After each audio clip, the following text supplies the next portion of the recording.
ਅਗਲੀ ਜਿਹੜੀ ਹਰਜੋਤ ਸਿੰਘ ਜੀ ਖਬਰ ਉਸ ਦੇ ਉੱਤੇ ਨਜ਼ਰ ਮਾਰੀਏ ਤਾਂ ਰੀਸੈਂਟਲੀ ਐਫਡੀਏ ਨੇ ਦੱਸਿਆ ਸੀਗਾ ਵੀ ਜਿਹੜੇ ਇੱਕ ਬੱਚਿਆਂ ਦੇ ਐਪਲ ਸੌਸ ਦੇ ਪਾਊਚ ਹੁੰਦੇ ਆ, ਉਹਦੇ ਵਿੱਚ ਲੈਡ ਧਾਤੂ ਜਿਹੜਾ ਆ ਉਸ ਦੀ ਕੰਟੈਮੀਨੇਸ਼ਨ ਹੋਈ ਹੋ ਸਕਦੀ ਆ।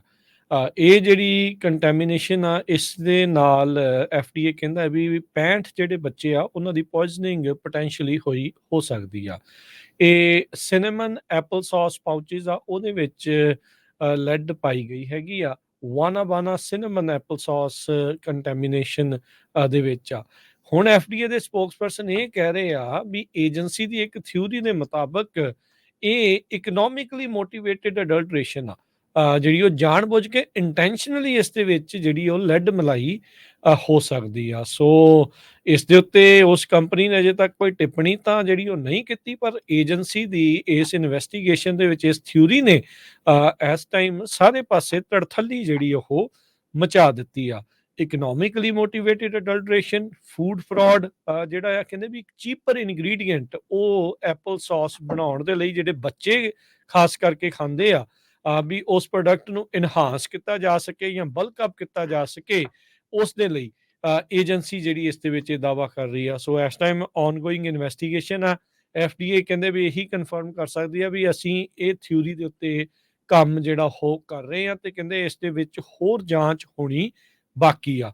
ਜਿੰਨੀ ਦੇਰ ਤੱਕ ਅਸੀਂ ਪੁਖਤਾ ਜਿਹੜਾ ਕਨਕਲੂਜਨ ਆ ਸਿੱਟੇ ਦੇ ਉੱਤੇ ਜਿਹੜਾ ਉਹ ਨਹੀਂ ਪਹੁੰਚ ਸਕਦੇ ਹੈਗੇ। ਇਹ ਰੀਕਾਲ ਇਸ਼ੂ ਕੀਤੀ ਗਈ ਸੀ ਵਾਨਾ apple cinnamon fruit puree, snacks apple sauce pouches ਜਿਹੜੇ ਸਿਨੇਮਨ ਦੇ ਆ, ਤੇ ਵੀਟ ਸਿਨੇਮਨ ਐਪਲ ਸੌਸ ਉਸ ਦੇ ਵਿੱਚ। ਇਹ ਪਿਛਲੇ ਹਫਤੇ ਏਜੰਸੀ ਨੇ ਔਨ ਸਾਈਟ ਇਨਸਪੈਕਸ਼ਨ ਜਿਹੜੀ ਕੀਤੀ ਸੀ, ਜਿਹੜੀ ਇਕਵਾਡੋਰ ਦੇ ਵਿੱਚ ਫੈਸਿਲਿਟੀ ਆ ਜਿੱਥੇ ਐਪਲ ਸੌਸ ਦੇ ਪਾਊਚਿਸ ਬਣਾਏ ਜਾ ਰਹੇ ਆ। ਆਪਾਂ ਬਗੈਰ ਕੁਛ ਚੈੱਕ ਕੀਤੇ ਇਹ ਸੋਚ ਕੇ ਵੀ ਇਹ ਜਿਹੜੀਆਂ ਕੰਪਨੀਜ਼ ਆ ਬੱਚਿਆਂ ਨੂੰ ਜੋ ਮਟੀਰੀਅਲ ਪ੍ਰਦਾਨ ਕਰ ਰਹੀਆਂ ਖਾਣ ਦੇ ਲਈ, ਖਾਸ ਕਰਕੇ ਸੇਵਨ ਹੋ ਰਿਹਾ, ਵੀ ਉਹ ਸਭ ਕੁਛ ਠੀਕ ਹੋਊਗਾ, ਉਹ ਕੁਆਲਿਟੀ ਦੇ ਵਿੱਚ ਹੋਊਗਾ, ਪਰ ਉਹਦੇ ਵਿੱਚ ਲੈਡ ਪਾਈ ਜਾਣੀ ਜੋ ਕਿ ਬੱਚਿਆਂ ਦੇ ਲਈ ਬਹੁਤ ਖਤਰਨਾਕ ਹੁੰਦੀ ਆ, ਉਹ ਵੀ ਜਾਣਬੁੱਝ ਕੇ ਮਲਾਈ ਹੋਵੇ, ਇਦਾਂ ਦੀ ਥਿਊਰੀ ਸਾਹਮਣੇ ਆਵੇ ਤਾਂ ਇਸ ਟਾਈਮ ਸਾਰਿਆਂ ਦੇ ਪੈਰਾਂ ਹੇਠੋਂ ਜ਼ਮੀਨ ਨਿਕਲੀ ਆ।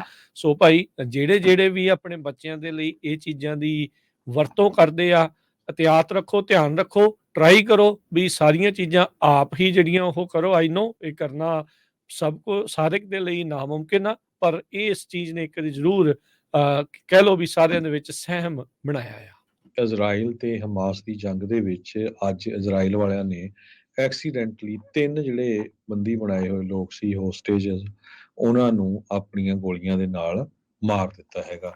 ਸੋ ਇਹ ਜਿਹੜੇ ਹੋਸਟੇਜ ਸੀ ਇਹਨਾਂ ਨੂੰ ਅਬਡਕਟ ਕੀਤਾ ਗਿਆ ਸੀ ਕਿਵਟਜ਼ਮ ਜੋ ਟਾਊਨ ਆ ਅਕਤੂਬਰ 7 ਨੂੰ, ਤੇ ਹਮਾਸ ਦਾ ਸਟਰੋਂਗ ਹੋਲਡ ਆ ਨਾਰਦਰਨ ਗਾਜ਼ਾ ਦੇ ਵਿੱਚ ਸ਼ਹਿਰ ਕਰਕੇ ਏਰੀਆ ਆ, ਉੱਥੇ ਇਹਨਾਂ ਨੂੰ ਰੱਖਿਆ ਗਿਆ ਸੀਗਾ। ਸੋ ਇਸ ਟਾਈਮ ਇਸ ਏਰੀਏ ਦੇ ਵਿੱਚ ਇਜ਼ਰਾਈਲੀ ਫੋਰਸਿਸ ਤੇ ਹਮਾਸ ਦੇ ਵਿੱਚ ਬਹੁਤ ਤੇਜ਼ੀ ਦੇ ਨਾਲ ਜਿਹੜੀ ਲੜਾਈ ਹੋ ਰਹੀ ਹੈਗੀ ਆ। ਇੰਨੇ ਹਫ਼ਤਿਆਂ ਤੋਂ ਕੋਸ਼ਿਸ਼ਾਂ ਚੱਲ ਰਹੀਆਂ ਹੈਗੀਆਂ ਵੀ ਜਿਹੜੇ ਹੋਸਟੇਜ ਬਣਾਏ ਹੋਏ ਆ ਲੋਕ ਉਹਨਾਂ ਨੂੰ ਛਡਾਇਆ ਜਾ ਸਕੇ। ਅਮਰੀਕਾ ਵਾਲੇ ਵੀ ਕੋਸ਼ਿਸ਼ ਕਰ ਰਹੇ ਆ, ਪਰ ਪਿਛਲੀ ਵਾਰੀ ਜਦੋਂ ਸੀਜ਼ਫਾਇਰ ਹੋਇਆ ਸੀ ਉਹ ਤੋਂ ਬਾਅਦ ਜਿਹੜੀ ਸਾਰੀ ਗੱਲਬਾਤ ਆ ਉਹ ਟੁੱਟੀ ਹੋਈ ਹੈਗੀ ਆ। ਸੋ ਹੁਣ ਇਹ ਅੱਜ ਕਨਫਰਮ ਹੋਇਆ ਕਿ 3 ਹੋਸਟੇਜ ਇਜ਼ਰਾਈਲੀ ਟਰੂਪਸ ਦੀ ਗੋਲਾਬਾਰੀ ਦੇ ਨਾਲ ਬਾਈ ਮਿਸਟੇਕ ਜਿਹੜਾ ਹਮਾਸ ਹੈਲਡ ਏਰੀਆ ਆ ਗਾਜ਼ਾ ਦੇ ਵਿੱਚ ਉੱਥੇ ਮਾਰੇ ਗਏ ਹੈਗੇ। ਜੀ